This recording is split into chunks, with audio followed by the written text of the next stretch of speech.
بزرگوں، دوستو، السلام علیکم ورحمۃ اللہ وبرکاتہ۔ میرے ساتھ تشریف رکھتے ہیں حضرت علامہ مولانا حافظ محمد امان اللہ خان صاحب۔ آپ نے مجھے مدعو کیا ہے، اللہ تعالیٰ سے دعا ہے اللہ تبارک و تعالیٰ آپ کے علم و عمل میں برکتیں عطا فرمائے۔ قاری محمد اعجاز حسین گولڑوی صاحب، اللہ تبارک و تعالیٰ آپ کی آواز میں، آپ کے علم و عمل میں مزید ترقی اور برکتیں عطا فرمائے۔ دوستو، ہم ایک ایصال ثواب کی محفل میں جمع ہیں۔ اللہ تبارک و تعالیٰ سے دعا ہے اللہ تبارک و تعالیٰ مرحومہ کو کروٹ کروٹ پہ جنت کی بہاریں نصیب فرمائے، مرحومہ کے صغائر کبائر گناہوں کو معاف فرمائے، اور اللہ تبارک و تعالیٰ مرحومہ کو قبر میں چین اور عزت کی زندگی عطا فرمائے۔ دوستو، آپ کو پتہ ہے کہ موت ایک امر آخر ہے، اس سے کوئی شخص بچ نہیں سکتا، یہ قرآن عظیم کا فیصلہ ہے۔ اگر کوئی شخص جتنا بھی دنیا کے اندر زندگی گزار لے، آخر کار اس نے موت کا ذائقہ چکھنا ہے۔ تو جب ہم کسی ایصال ثواب کی محفل میں آتے ہیں، وہاں پر تقریر بھی سنتے ہیں، نعت شریف بھی سنتے ہیں، تو اس وقت ہم پہ ایک خاص کیفیت طاری ہوتی ہے۔ تو جب ہم اس محفل سے فارغ ہو کر چلے جاتے ہیں، پھر ہم اپنی دنیا داری میں مصروف اور مشغول ہو جاتے ہیں، تو ہم اس سے عبرت حاصل نہیں کرتے۔ انسان اس وقت تک مرتبہ پا ہی نہیں سکتا جب تک کہ اس چیز پہ عمل نہ کرے۔ تو عمل کی جب انسان کوشش کرتا ہے تو پھر اللہ رب العالمین اس بندے کو توفیق دے دیتا ہے۔ میں ایک حدیث اس دن بیان کر رہا تھا کہ حضور علیہ السلام نے ارشاد فرمایا کہ جب بندہ اللہ کی بارگاہ میں آ کر ایک سجدہ کرتا ہے تو اللہ تبارک و تعالیٰ اس سجدے کی برکت سے اس کے نامہ اعمال میں ایک نیکی لکھتا ہے اور اس کے ایک گناہ مٹا دیتا ہے۔ تو ایک سجدہ کرنے کی یہ برکت ہے کہ اللہ تعالیٰ اس کے درجات کو بلند کرتا ہے، گناہ معاف فرماتا ہے، نامہ اعمال میں نیکیاں لکھتا ہے۔ لیکن آپ اور میں سوچیں کہ ہم اللہ کے حضور کتنا دن میں جھکتے ہیں، کتنی بار سجدہ کرتے ہیں۔ 5 وقت جو نماز ہے وہ ہمیں پڑھنے کی توفیق نہیں ہے۔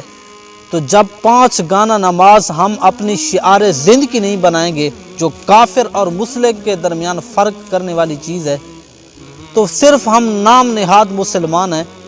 تو دوستو، جب تک انسان اپنی زندگی میں عمل پیدا نہیں کرتا، اس عمل کے ساتھ اخلاص پیدا نہیں کرتا، اس وقت تک وہ انسان زندگی میں تو چل رہا ہے، زندگی کی سانسیں تو پوری کر رہا ہے، لیکن وہ انسان نقصان اور گھاٹے میں ہے۔ اللہ تعالیٰ نے قرآن مجید میں ارشاد فرمایا، جو میں نے آیت کریمہ پڑھی ہے، وَآثَرَ الْحَيَاةَ الدُّنْيَا فَإِنَّ الْجَحِيمَ هِيَ الْمَأْوَىٰ۔ وہ لوگ جو دنیا کی زندگی کو ترجیح دیتے ہیں، فَإِنَّ الْجَحِيمَ هِيَ الْمَأْوَىٰ، ان کا ٹھکانہ جہنم ہے۔ تو اب اس آیت کے اندر آپ غور کریں، سوچیں کہ اللہ تعالیٰ نے فرمایا کہ جو شخص دنیا کی زندگی کو ترجیح دیتا ہے، فَإِنَّ الْجَحِيمَ هِيَ الْمَأْوَىٰ، اس شخص کا ٹھکانہ جہنم ہے۔